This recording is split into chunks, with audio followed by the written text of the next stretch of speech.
Hi everyone.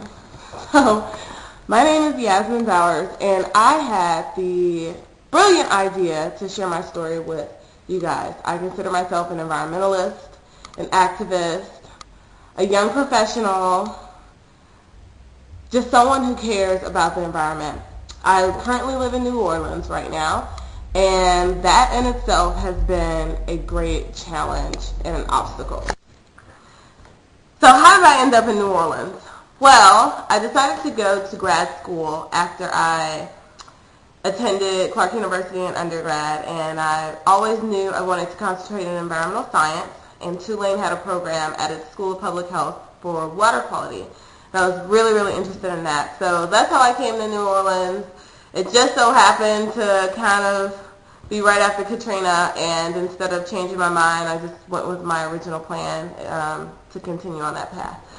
Okay, so what am I doing?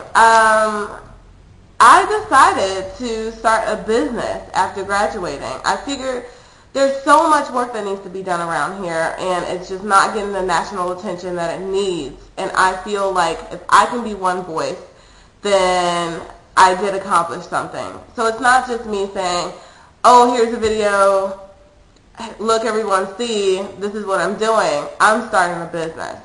And it's an environmental consulting business with another person that you will meet, Andrea Floyd. She's my business partner. And we decided what better time than now. If we can really make it here, then we can make it anywhere. And so we have a consulting business, and while we've been faced with some obstacles, trying to get that started with lots of contract work and learning how to do a business, we decided that, well, instead of waiting for people to give us work, why don't we create the work? And so we decided to have a nonprofit. It's called Consciously Rebuilding. That's the whole concept of consciously rebuilding. So our nonprofit is called Consciously Rebuilding, and it's not just the nonprofit. It is an entire concept that we really want to address here in the rebuilding efforts. We feel like consciously rebuilding is not just green building. It's urban planning, infrastructure, it's the schools, it's the environment, it's the economy, it's everything. And that concept is what keeps us going, because this is tough. And so I would like to offer you a view of how this journey has come about, and to take you along the ride of this journey.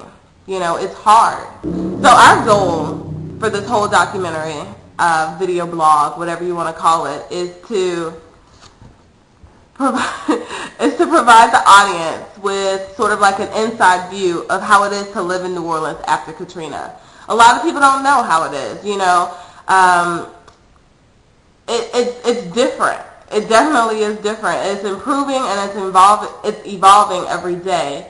But I just wanted to give people an idea of how it is to live in a post-disaster, the worst disaster in American history. I hope that our documentary can be used as a learning experience, because it's real.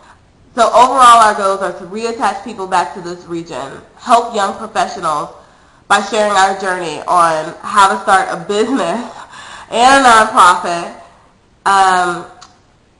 Ultimately, we want to achieve our business goals. That's a huge goal of ours. We want to achieve our goals. We have many of them, and when I take the camera on our business meetings, you guys can get a chance to see what goals we really have in mind, what we want to do here. And you know, we're trying to achieve a successful consulting business and a nonprofit. Those are our goals, and we believe that we can do it. If we didn't believe that we could do it, we wouldn't be here. It's so, I just want to stress that it's so easy to leave. You know, like, I've been tempted many times through this journey of ups and downs. It's so easy to leave. It really is. You know, you think starting a business is hard. It is hard, anywhere. But it's harder when you're surrounded by so much work and you're still having these obstacles. And you're like, wow, everyone says they want the help. Let's give them the help. So, welcome. We'll be introduced to my business partner, Andrea Floyd. She is wonderful. And right now, I'm going to take you guys around my neighborhood. so you can know how I'm living post Katrina.